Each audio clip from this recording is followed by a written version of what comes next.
para pimpinan Komisi 11 DPR RI, Ibu Bapak anggota Komisi 11 DPR RI, Menteri Keuangan beserta seluruh jajaran, Menteri Perencanaan Pembangunan Nasional, Kepala Bappenas beserta seluruh jajaran, Bapak Gubernur Bank Indonesia, salam sejahtera untuk kita semua, Shalom, Om Swastiastu, Namo Buddhaya, salam kebajikan. Pertama, tentu kami mengucapkan terima kasih atas kesempatan yang diberikan kepada OJK untuk memaparkan pandangan OJK terkait pengantar kerangka ekonomi makro dan pokok-pokok kebijakan fiskal, rancangan anggaran pendapatan dan belanja negara tahun anggaran 2027. Karena sudah banyak membahas tentang ketidakpastian perekonomian global dan berbagai dinamikanya, maka mau izin langsung ke slide ketiga. Terus tetap menjalankan fungsi intermediasi dalam mendukung aktivitas ekonomi nasional.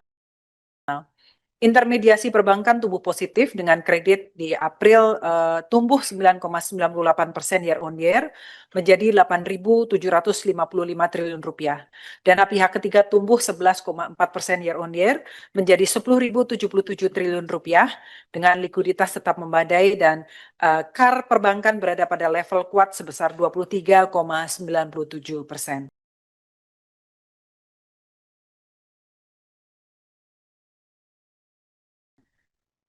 Di sektor lainnya, nominal premi asuransi per April 2026 mencapai 116 triliun sampai 410 triliun rupiah. Selanjutnya, piutang pembiayaan perusahaan pembiayaan tumbuh sebesar 2,08% year on year, dengan profil risiko perusahaan pembiayaan juga terjaga dengan NPF gross 2,89% serta gearing ratio sebesar 2,14 kali, jauh di bawah batas maksimum 10 kali. Ibu, Bapak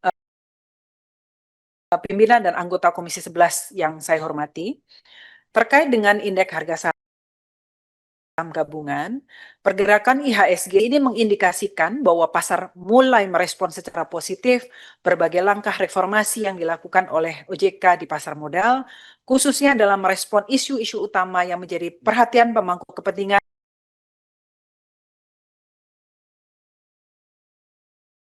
termasuk penyedia indeks global. Dilihat dari sisi valuasi, indeks harga saham gabungan saat ini berada pada level yang relatif menarik, didukung oleh valuasi yang lebih rendah dibandingkan dengan periode historis maupun peers secara regional. Selain itu, kinerja emiten pada Q1 2026 menunjukkan tren yang positif, tercermin dari perbaikan pendapatan dan profitabilitas, sehingga memberikan dukungan fundamental terhadap prospek pasar saham domestik ke depan.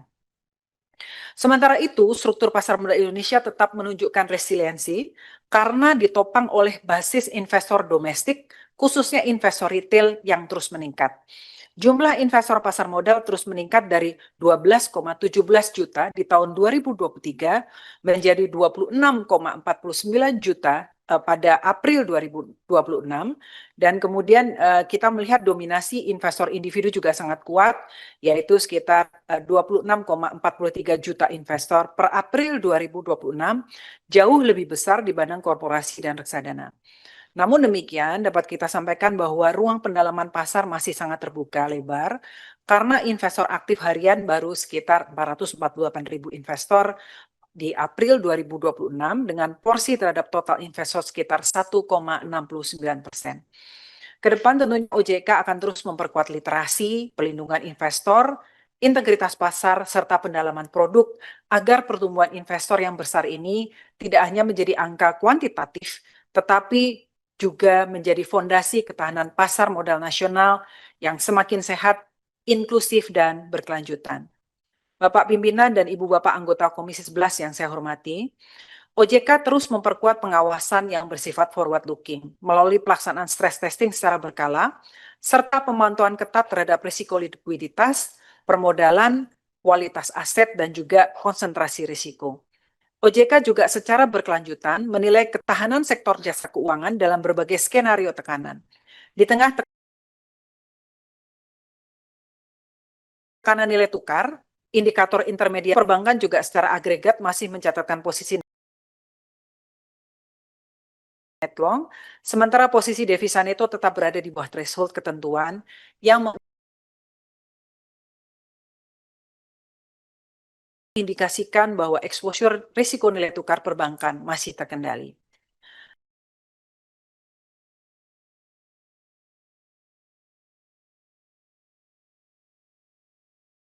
Tentunya selain menjaga stabilitas strategis dan prioritas yang diarahkan untuk memperkuat fungsi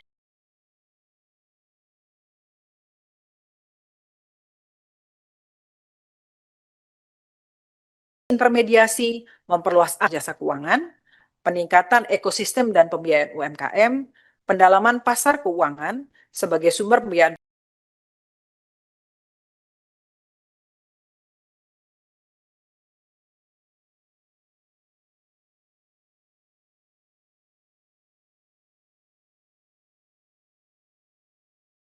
bangunan, serta pengembangan ekonomi hijau melalui penerapan nilai ekonomi digital yang asyik.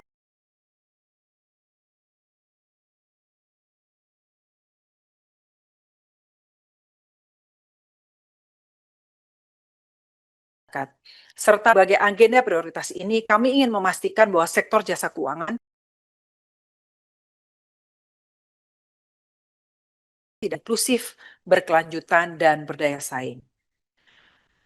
Kami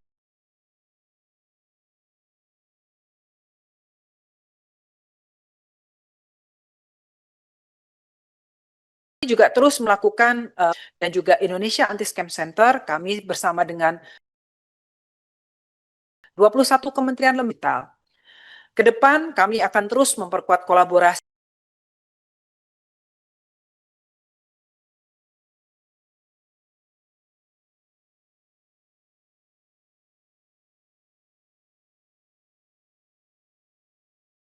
lintas kementerian, lembaga, aparat penegak hukum, asosiasi industri jasa keuangan,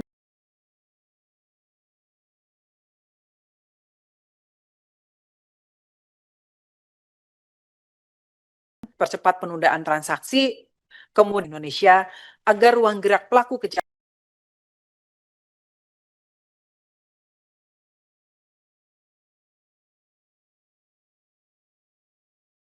keuangan semakin sempit. Ibu Bapak seluruh anggota Komisi 11 dan seluruh hadirin yang berdalam APBN.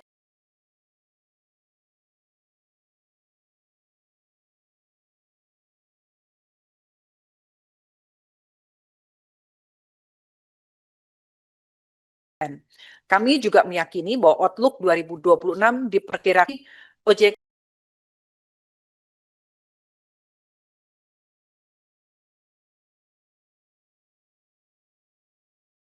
akan terus menjaga stabilitas sektor jasa keuangan, sektor non-bank serta sektor keuangan digital akan terus kami perkuat melalui pengawasan yang forward-looking, penguatan integritas pasar terhadap berbagai risiko keuangan ilegal dan juga scam. Kami juga berkomitmen mendukung penuh arah kebijakan pemerintah dalam KEM PPKF dan RAPBN 2020